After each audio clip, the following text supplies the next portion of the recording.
I just got done tearing apart my back with Chris Dim.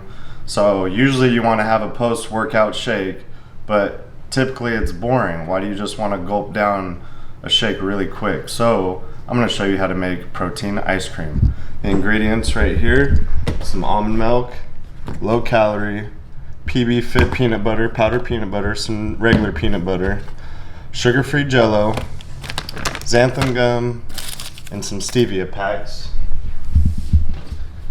As well, to make it even better, peanut butter cookie protein, MRE Light, Redcon 1. I love this stuff, has awesome taste. All the different flavors that we have are great as well. So if you guys want something that is very low calorie but high volume and nutrients, this is what you're gonna want, because right here we're looking at under 300 calories.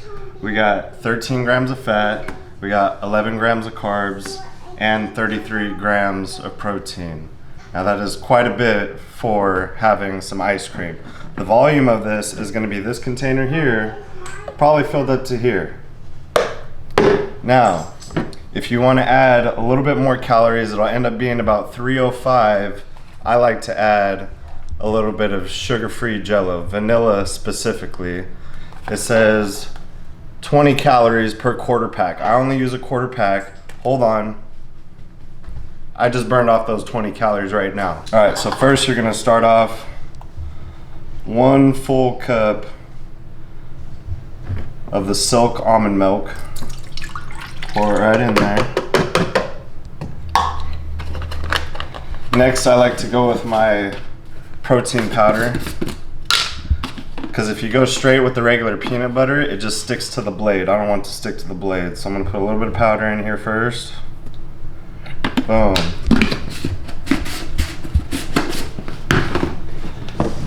Next, I'm gonna go with my other powder, which is the powdered protein.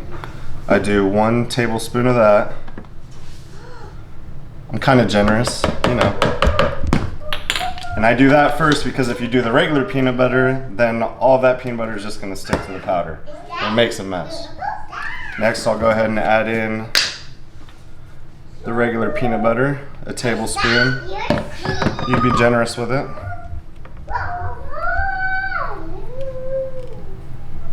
Oh. And what I really like to do is save it to eat it. All right, after that, we'll go ahead and put in our xanthan gum. Xanthan gum is gonna be ½ teaspoon.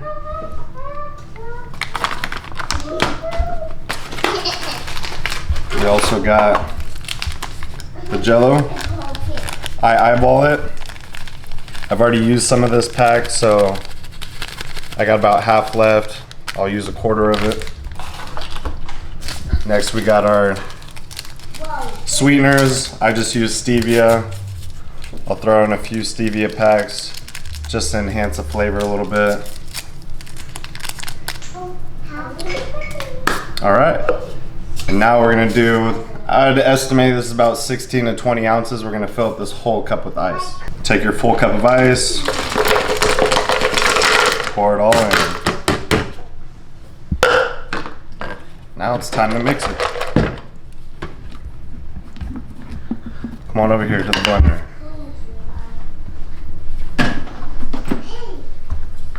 You gotta make sure you stick this thing in there first. Otherwise, if you turn it on, it's gonna be a mess. Start it on low.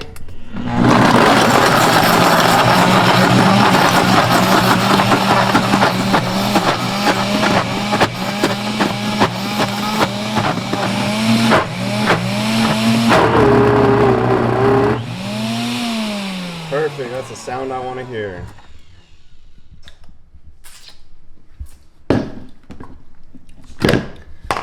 Look at how much is in there. Look at the volume of that. Look how much ice cream you get to eat. You get to eat all of that.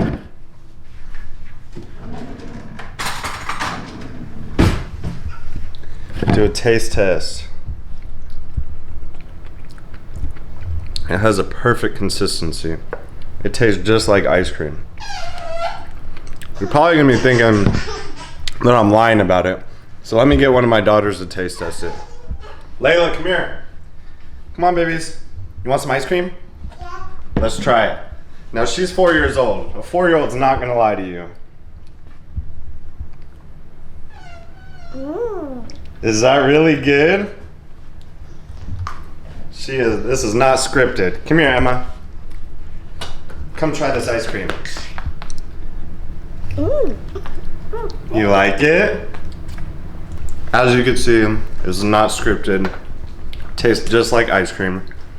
There's also other options you could do too. I'll also use caramel syrup from Alden Farms or chocolate syrup. If I'm feeling that Reese's Pieces feeling, throw a little bit of chocolate in there. Right now I'm just gonna eat it plain.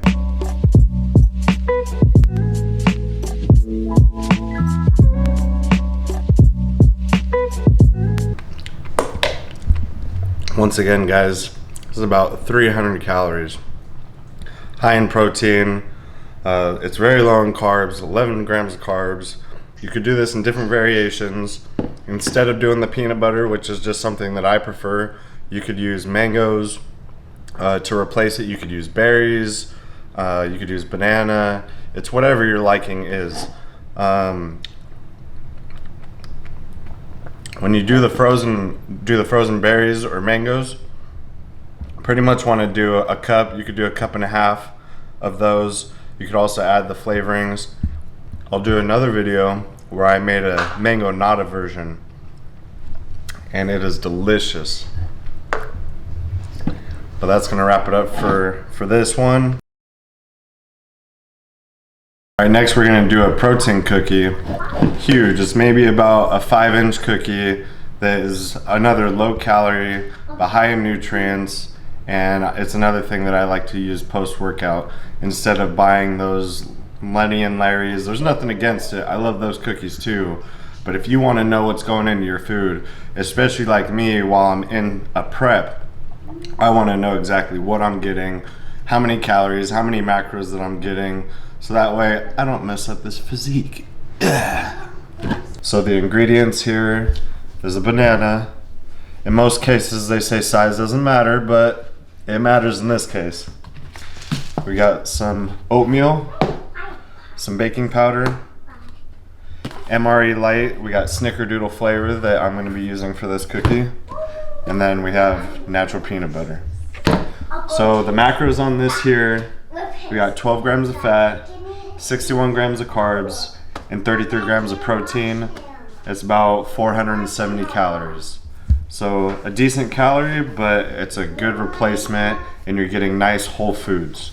So we're gonna start off, we're gonna weigh out our banana. We're gonna do 100 grams. Because if you don't do the right amount, it'll either come out too dry if you do too little, or it'll come out too gooey and soggy if you do too much. So we got our 100 grams. Next, we're just going to mash up the banana. You want to get it to a nice mushy consistency.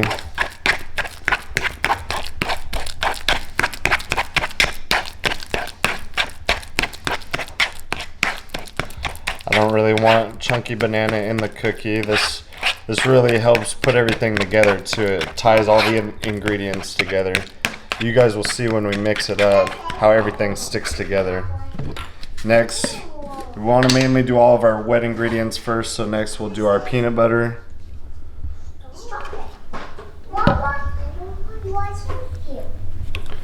Do 1 tablespoon of peanut butter.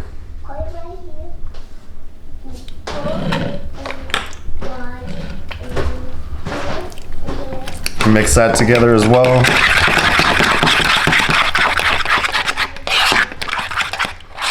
Everything nice and mixed.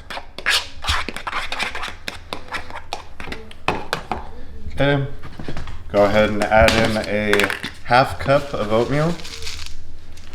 You could use the quick oats. I use the whole flake oats. It doesn't matter, it's up to your personal preference. Next, we're gonna do 1 scoop of protein. Now, if you wanted it to be higher protein, you could add in another scoop. You could add in 2 scoops, however much protein you want in this cookie. Obviously that's gonna change the amount of calories, it's gonna change the macros, but if you want more protein, add more protein. Right here, we're just gonna do a pinch, literally like a pinch of baking powder, okay? Then we'll go ahead and mix all this together.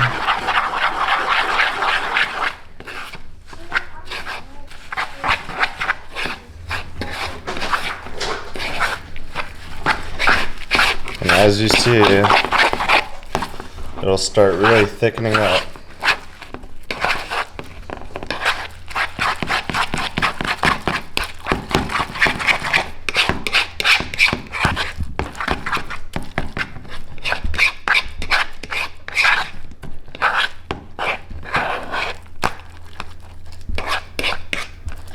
Okay, and that should be it. Nice thick consistency. We'll stick to the fork for the most part. Now what we're gonna do, there's two options here.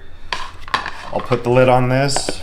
If you wanna have it for tomorrow, then you could either stick it in the fridge overnight, or I'm gonna want it in like a couple hours. So what I'll do is I'll stick it in the freezer for about 30 minutes. And then after those 30 minutes, I'll take it out and you guys will see that the consistency is a lot thicker, so you'll be able to form the cookie how you want it. All right, we back 30 minutes later. Had to shower up. I got done with my workout earlier, so want to get all the sweat off. We're gonna get the cookie dough out of the freezer now. Let's check it out. It's nice thickened up. So if you have, this pan's a little bit too big for the amount. If you had one that was slightly smaller, maybe 3 to 4 inch diameter, then you'd be able to put it in a pan. But for now, all I got is the parchment paper. So I'll get this out. The good thing about after you freeze it is you're able to form it. So you can make it to the thickness that you need it to get this cookie right.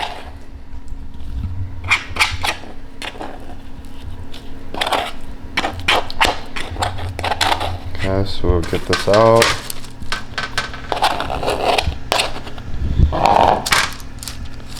Strip all this out. Start pushing her down. Give it some shape.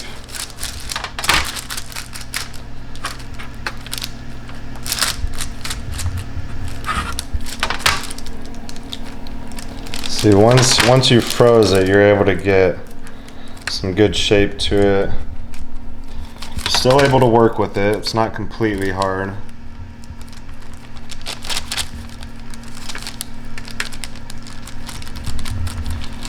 But I like to get it about half thickness. It's going to be about, I don't know, 3 inch, 3.5 inch in diameter, maybe even 4. But the way that this looks, that's the thickness that you want overall. So if you put it in while it's still wet and you don't freeze it or put it in the fridge, it's just going to slop down, and then you're going to have the very edges of it are going to be very hard and it's going to be overbaked. If you have the same thickness throughout the whole cookie, you're going to have a perfect gooey consistency. So now we'll put this in our oven, 14 minutes. We already preheat the oven to 325. Put it in there for 14 minutes, 325, we should be good to go. All right guys, 14 minutes is up. We're gonna pull it out. Ooh, look at that. All right, here you can see around the edges, nice golden brown, not burnt or anything. It's gonna be perfect consistency. So I'll let it sit here for about 5 minutes on the stove to get an initial cool down. And then I'll throw it in the freezer to kind of give it a quick cool down. And then after the freezer, I'll pull it out and we'll show you the consistency of it. Now you guys are also able to add other things to it if you want. You could add blueberries in it, you could add chocolate chips, you could add M&Ms. You could add some Walden Farms sugar-free syrup if you want, just kind of drizzle it on top. It all just depends on what macros you're trying to meet. So if you can take in the extra calories, throw in some M&Ms, that would be delicious, or throw in some chocolate chips. You could choose, you could throw in some nuts too. All right, so we'll let this cool down and we'll get back to you. Ooh, looking perfect. So we let it sit in the freezer for a little bit and then I transitioned it over to the fridge. But check out the consistency of this. It's nice, gooey, soft, moist. It's not all hard and chalky. So that's pretty much wrapping it up for the cookie. Like I said, you could add the M&Ms, you could add chocolate chips. For me, being on prep, I just want the whole foods. I don't want any extra calories right now, but I'm actually gonna save this for later. I'm not gonna do a taste test, but we'll do that in another video.